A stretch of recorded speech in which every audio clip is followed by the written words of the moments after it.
making yellow snow. So, just a little stretching session, about 40 minutes or so. Just stretched it out, felt good. Sunday, feel like I can actually take Sunday and have a relaxed day. Usually I'm trying to get it done. So, yeah. I want to talk about something today. Hopefully you'll listen. If you have any military veteran buddies or anyone you think might have PTSD, this is for you. There's something in your brain called dendrites and synapses. They're all kind of interconnected.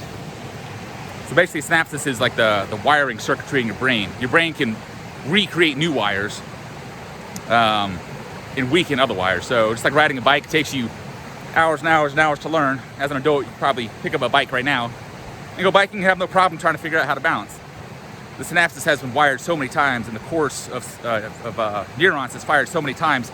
There's a hard, deep groove stuck in your brain because it's used so much. Just like at this point, you lived at your home. If you have lived at your home for a year or so, whatever, no certain number. At some point, you can drive home and realize, like, wait, I didn't even pay attention to what I was doing. You just know where it is.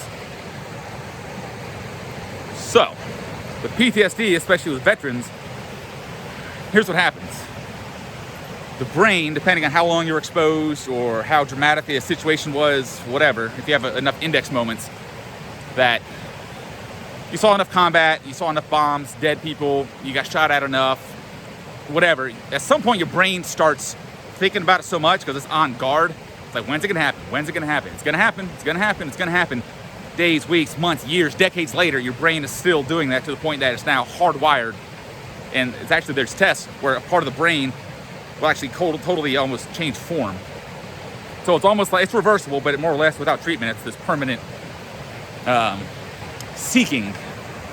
Your central processing unit is always firing. So I'll talk about, if you know me, you know my buddy, I'll talk about him and myself.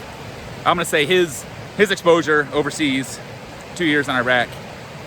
What happened to his brain is, he's still, to this day, he's getting a lot better with EMDR treatment, but his brain is still listening for the alarms and explosions. He was in a place called Margaritaville. They got bombed all the time because they were building bombs. The Iraqis knew it, so they were constantly trying to take him out. So my buddy's, still to this day, part of his brain, it's subconscious, it's not controlled.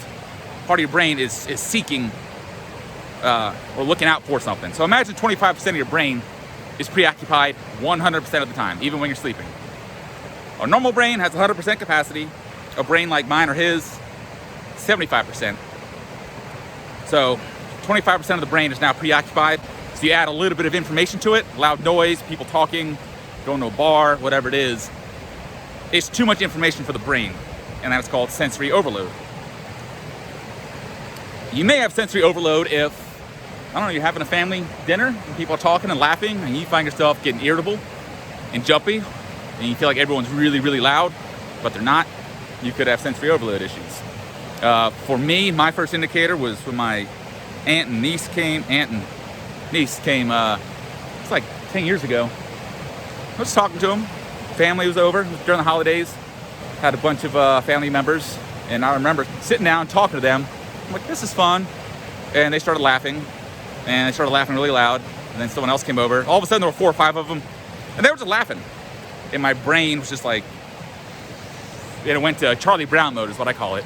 My teacher and Charlie Brown, the wah wah wah wah wah wah wah wah.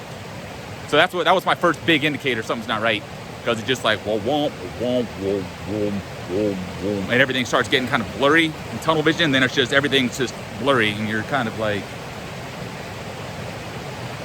I don't know what the fuck is going on. I don't fucking like it. It's a really shitty feeling. So I had to excuse myself, go outside, and walk around for half an hour in the woods, and get back to normal. And it wasn't until 10 years later that I learned what that was. So I've been dealing with this shit for 16 years later. So you may have sensory overload if that's the thing that you're dealing with. And to better explain it, we can all relate to this, with kids or without kids. You're driving somewhere. Here's your scenario. You're driving somewhere. You're on a road trip. You're trying to read a map or look at your GPS. You got 3 kids in the back screaming. And you're just trying to pay attention to what you're doing. Radio's up, the kids are screaming, they're fighting. You're like, hey, GPS, fucking music. Kids, shut up. GPS, music. Kids. And you're like, shut up! Shut the fuck up! Jesus Christ! And it's just too much information. Too much information. That's a small dose of sensory overload. So just be considerate. A lot of veterans, not even just veterans, ex-military, which is a veteran, ex-law enforcement, or someone that's just done some shit or seen some shit. If their brain's constantly seeking or looking out for this scenario that might happen, it's kind of like driving around with loud kids, loud music, and GPS going in a new place 24/7. It's fucking exhausting. Fucking sucks. So that's that. So now you know that's my dose of sensory overload and the sensation. So imagine you're overwhelmed, kids screaming, radio, that scenario. Now imagine if you've ever stuck your tongue on a 9-volt battery when you were a kid. Like, it doesn't hurt. It's like zzz. It's like a frequency or electricity going through your tongue. And it feels like your tongue's kind of like zzz, vibrating or humming. When that overload is happening, that's part of the process. But it feels like your brain and your kind of upper torso area is starting to like hum and have higher and higher frequencies, which is not good. So imagine your heart rate, ba-boom, ba-boom, ba-boom.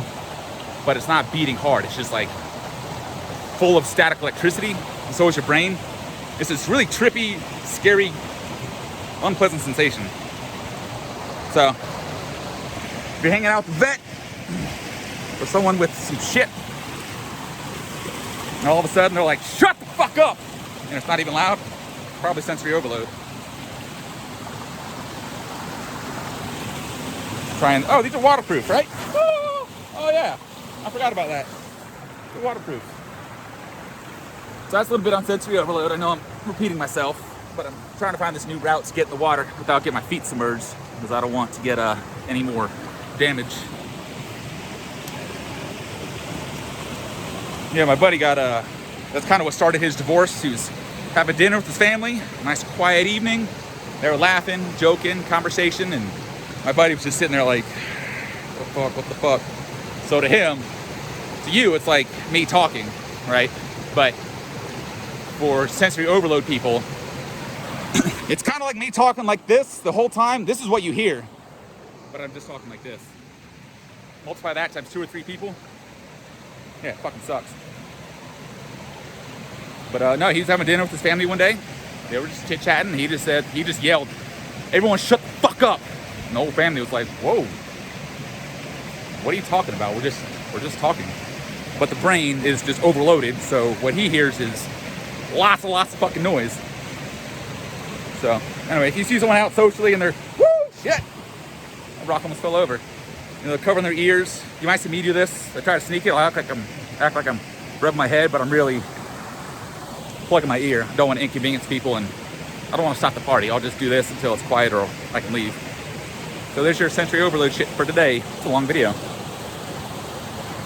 Now I'm getting in the friggin' water. Started my cleanse today. I'm kind of excited.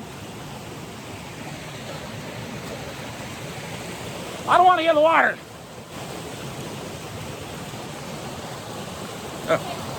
Yeah, I'll do a quick one.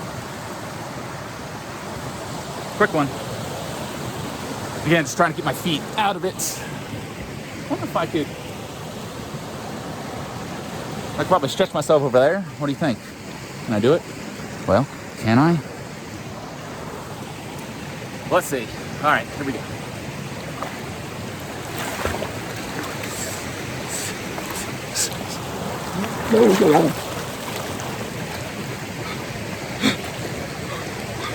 That works. What's the date today? What's the friggin' date? 7? 7?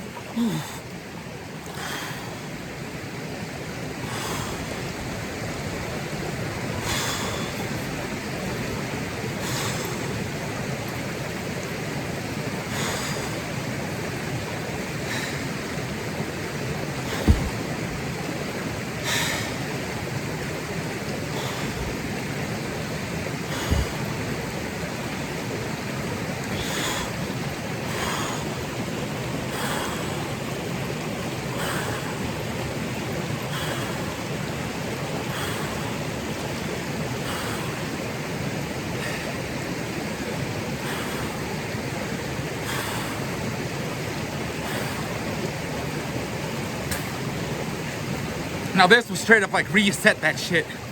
That sensory overload, for me at least, this is called grounding, where you just kind of remind your body, somewhat aggressively. It can be passive or aggressive. This is very aggressive. Reminding your body where it is. So the first time I had my flashback, and flashbacks don't have to be as detailed as it is like in the movies. Flashbacks can be a memory, just a visual cue, a sensation, a state of mind, a vibe, an illusion. So I started my PTSD assessment. Near the end of it, after they ask you all the shit that you don't want to think about, you're freaking out. The doctor's like, how you feeling? I'm like, I'm freaking the fuck out. Like, I need to drink a bottle of rum, take a bunch of anti-anxiety pills, I don't know. And she's like, all right, relax, close your eyes, breathe.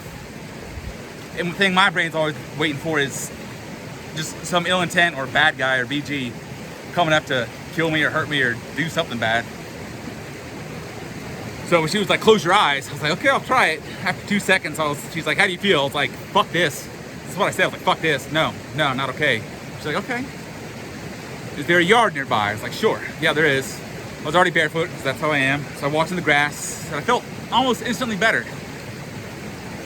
And then I saw I had a little mint plant, so I grabbed a piece of mint, smelled it, felt better. And then the doctor's like, hey, how's the earth feel? And I was like, oh, it feels warm and damp. And all of a sudden, everything looked normal. Tasted the mint, felt normal, like instantly. It was crazy. And that's called grounding. Basically giving your body a physical cue. I feel pretty good here in this water. This feels nice. Giving your body a physical external cue. Hey, you're not in Iraq or Afghanistan. You're not in a firefight. You're not on the job as a cop. You're in your front yard. And it brings you home so quick. And I wanted to add a point to that. So as the doctor was like, how do you feel? This is trippy. So if you deal with this shit too, no, you probably got some shit you gotta deal with. It's literally like I get this vibe, usually from the right side, the rear, like someone's coming from behind me. And what's behind me is this. But as I turn around, that snow doesn't look like snow. Water doesn't look like water. It looks like a crevasse with sand. Like the Middle East. Like I know it's snow and I know there's grass, I know it's a river, but what my eyes see is desert. And it's a fucking weird feeling. It's not comfortable. It's out of body is what it is. And that's a flashback. Or a version of a flashback. So that's what I was feeling, but as soon as I described the ground, tasted mint, it brought me back so quick. And I tried this on my niece a few weeks ago. She was freaking out about something, like really freaking out. And I just told her like, hey, put your hand on the counter. I was like, what do you feel? It's like the counter. It's like, what's it feel like? It's cold. It feels like tile. It's like, uh-huh. She started relaxing. I was like, where's that tile? It's like in the kitchen. Where's the kitchen? In my house. Who's in your house with you? My mom. A mom who loves you. Mom. And she started coming out of it. Not 100%. She's young. But just that grounding exercise was really able to quickly bring her back to reality. So if you're freaking out, take off your shoes, jump in the creek, touch something natural, and just do it enough that you realize where the hell you are. Or just go get in the fucking creek. Don't get frostbite.